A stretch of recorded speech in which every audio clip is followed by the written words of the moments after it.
I'm Llewelyn LaVista. This is Jazz, and that's Psycho behind me.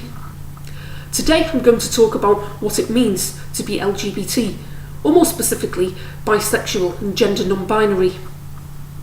It dawned on me that I was bi when I was 12, and I knew I was when I had a crush on a girl in my form, and then a few years later I had a crush on a girl in the year below me.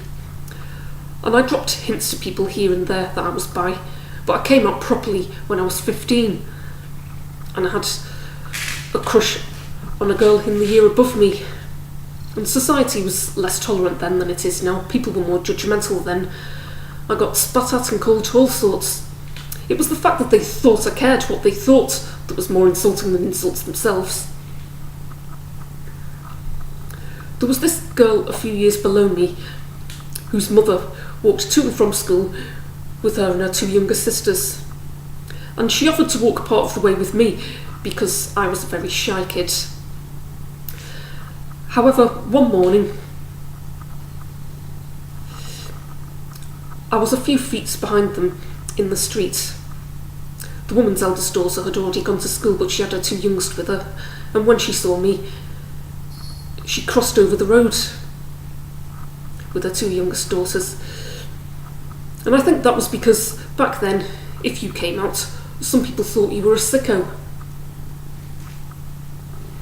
However, I respect people. I don't do anything to anyone that they don't like, and I don't do anything at all to anyone under 16, because I myself don't like having things done to me that I don't like.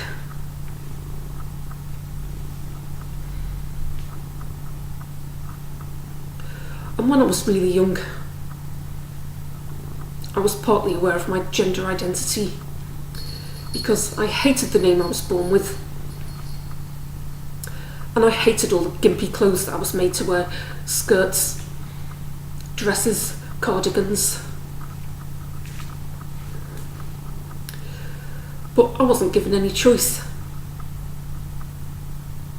And my parents are the sorts who claim to be okay with LGBT people, but deep down would still prefer it if their own kids were straight and cisgender.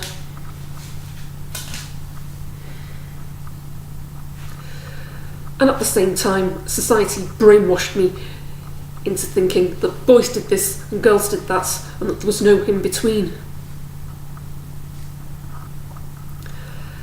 And I consider myself to have multiple personalities of different genders, and most, if not all, of those personalities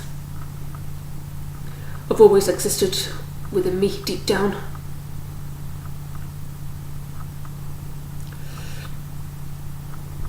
And it could be certain music or people I secretly looked up to, both on TV and in real life, that stirred these feelings within me. And from the age of about 8 to 12, I believed I was cisgender, or moreover tried to be cisgender, because I spent that time trying to emulate my teenage female cousin, because she was idolised by the whole family, couldn't do any wrong at all. Even though she was in her early teens at the time, she was treated like she was a lot older than that, and I envied that, because my mother seemed to think better of her than she did of me. And I thought that if I was like this cousin, then I too could be put on a pedestal. But once I was a teenager myself, I started to become fully aware of my gender identity. And when I tried to explain it to my parents, they just brushed it off. And I hated having to wear a skirt at school. It just felt degrading. And I also hated how teachers assumed that all teenagers were straight and cisgender.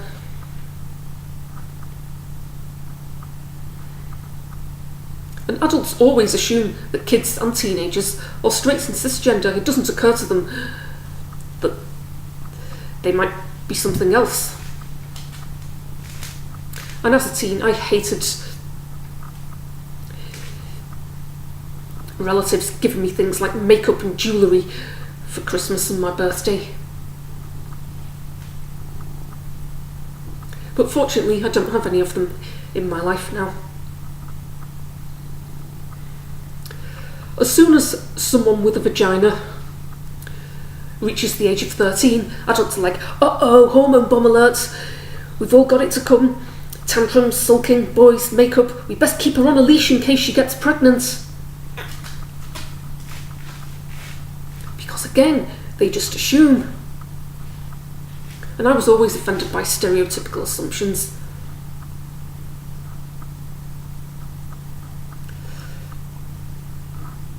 And when I was in foster care,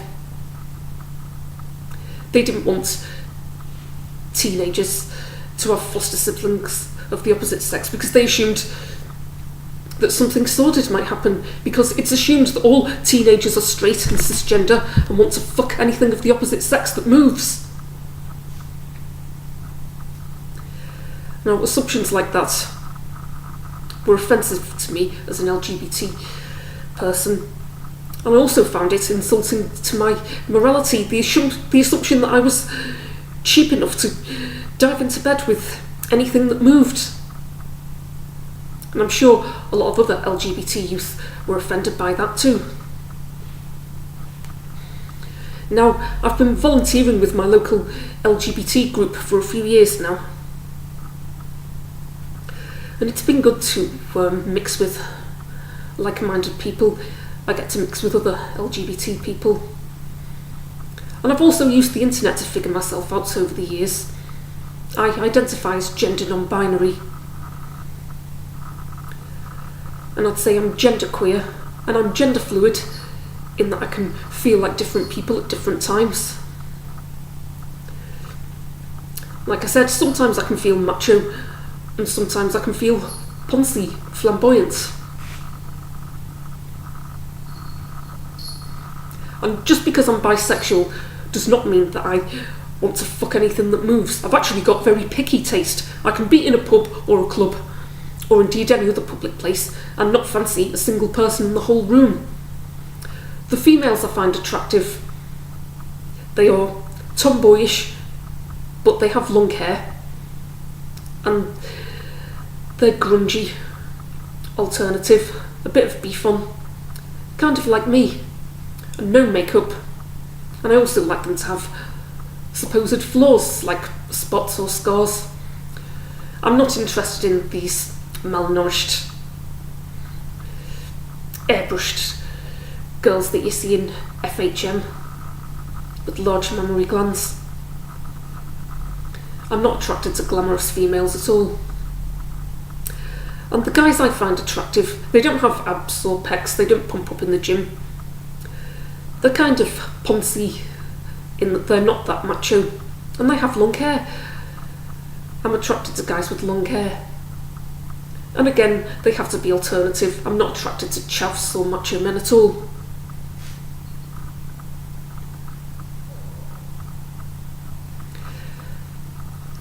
Back to my volunteering. When I'd not long been volunteering there, we talked about something called mystery shopping, which is basically going to visit different public places to see how LGBT friendly they are. And I definitely think everywhere should be more LGBT friendly, and not assume that everyone's straight and cisgender. Years ago, I lived in a housing association called Ash Villas, which is in my local area. And I remember one time, a member of staff brought some letters up to me, and one of them said Linny, which is the shortened form of the name I have now.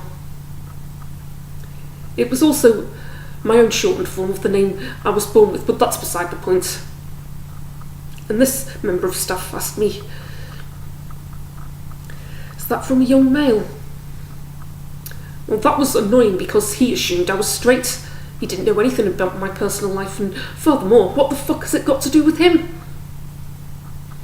And I remember one Christmas, all residents were given Christmas gifts in the form of shoe boxes wrapped in wrapping paper, and each one had our names on them, and there was a sticker beneath my name which said female, so they'd obviously labelled them all male and female to divide them up and then put everyone's names on top. And when I opened it, I was disgusted. I found 2 pairs of knickers, female roll-on deodorant, and I just thought, how dare you buy me this? Because they clearly just assumed that all residents were cisgender. I liked the chocolate bars, and the Jesus book was just plain bizarre. It should have also occurred to them that some of us weren't or didn't want to be Christian. Other than that, I was disgusted with it. And something else I've always hated is men calling me love or darling. That really fucking grosses me out. I feel like saying to them, I'm not your love or your darling, you dirty James Blunt. Nothing against James Blunt, it's just that I prefer Ed Sheeran.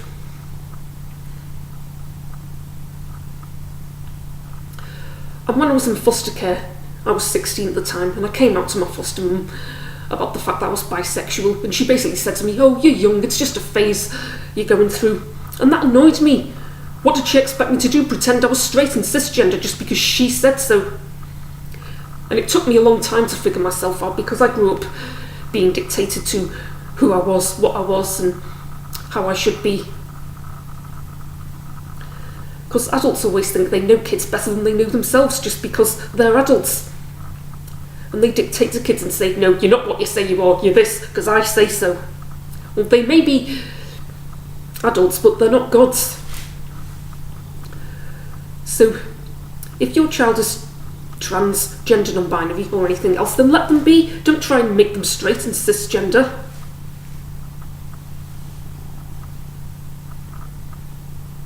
And even now, it's 2017, and people still assume their unborn kids are going to be straight and cisgender, and they want to find out what genitals the child has got before they're even born, so that they know what gender stereotypes to force down its neck. And I see females on Facebook saying to their pregnant friends, oh, is it a pink one or a blue one? Well, if it was me, I'd be like, it's a rainbow one, tee-hee-hee.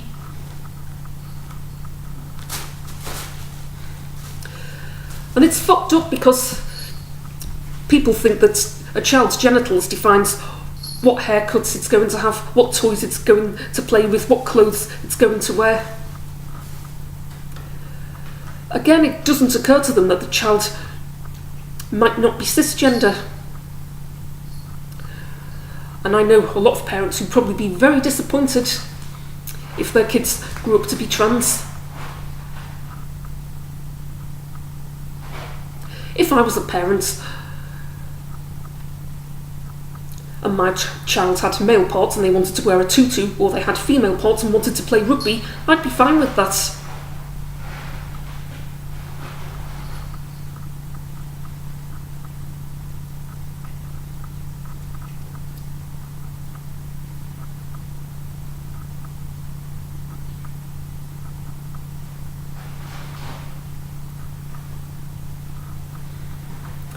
A lot of parents, they don't really want their kids to be anything but straight or cisgender because they think it makes them look fucked up.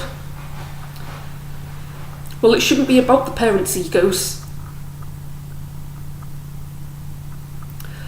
And furthermore,